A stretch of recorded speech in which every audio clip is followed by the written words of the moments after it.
Woody reached into a hole in the wall, trying to grab some corn inside, but a chef caught him, and Woody accidentally grabbed some butter. The chef was about to celebrate, but Woody smeared butter on him. Woody made the chef's hand into a sandwich, causing the chef to jump in pain.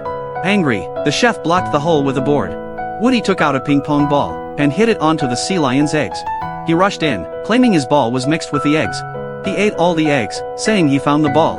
Then he took some meat and ran. The sea lion tried to stop him, but Woody was flung onto a newspaper. He learned the chef was preparing a meal for an ambassador.